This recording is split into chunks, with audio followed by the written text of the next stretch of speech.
Shalom, selamat jumpa lagi bersama saya Pendeta David Ongkowijoyo di suatu acara yang selalu ditunggu nanti oleh pemirsa Surabaya TV, yaitu acara penyejuk hati. Saudaraku yang kekasih, pada pertemuan kali ini saya ingin membahas tentang suatu tema dengan judul kuasa perkataan. Kuasa perkataan. Tahukah saudara bahwa di mulut kita ada kuasa? Sebab itu, saudaraku, jangan sering mengatakan sesuatu yang buruk, yang bukan-bukan, ya, karena di mulut kita itu ada kuasa. Sebelum saya masuk di dalam suatu tema, saya ingin membacakan suatu ayat di dalam Roma 10 ayat 8. Demikianlah firman Tuhan.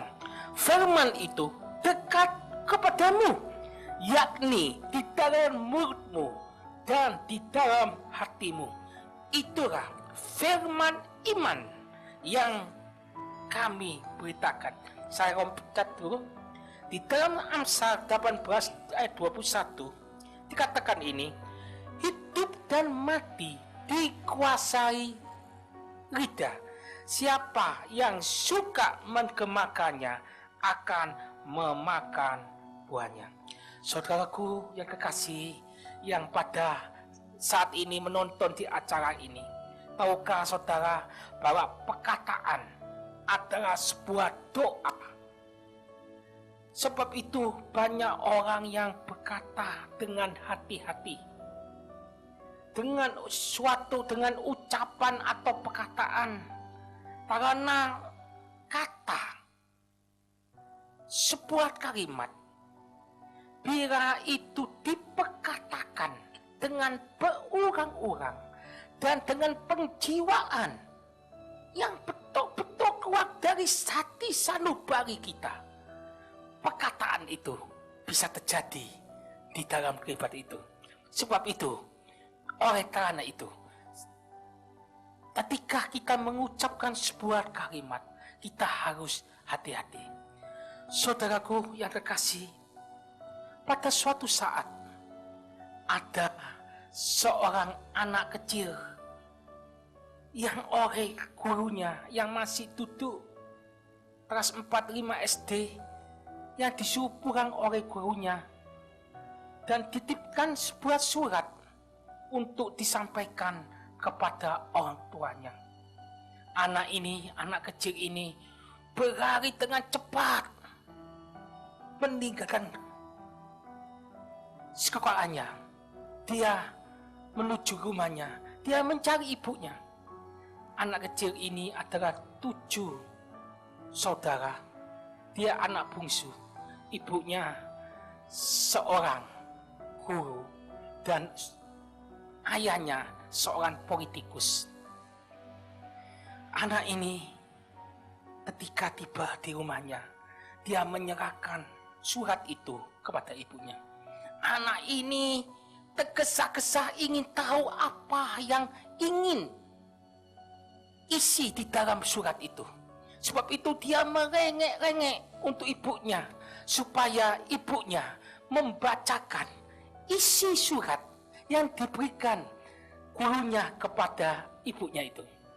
Maka ibunya membacakan isi kalimat surat itu.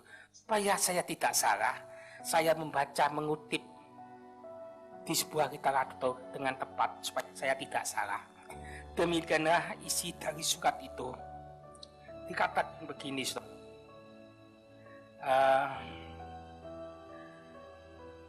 isi surat itu, ibunya membaca, anak Anda terlalu jenius, sekolah ini terlalu sederhana dan tidak cukup bagus untuk anak seperti dia. Ajarilah dia secara langsung. Dengan kata lain, sekolahnya memberhentikan anak itu. Tapi ketika ibunya membacakan kalimat isi surat itu, anak ini mempunyai semangat yang besar karena dia menganggap dirinya seorang jenius. Sebab itu dia mempunyai kepercayaan diri yang tinggi. Dia terus belajar. Jadi, saudaraku, anak ini mulai saat itu diasuh oleh ibunya langsung. Dia diasuh secara otodidak. Dia diajari oleh ibunya. Anak ini mulai bertumbuh besar. Dia mencoba eksperimen, berapa eksperimennya. Saya mencatat ada 1093 hak paten di dalam eksperimennya itu. Tapi dia gagal juga beratus-ratus atau beribu kali dia gagal. Dia mencoba, akhirnya anak ini bisa menemukan lampu pijar. Lampu yang hari ini di studio saya, dia menyala dan saya bisa melihat dengan jelas, dengan terang. Ya, dia adalah Thomas Alva Edison.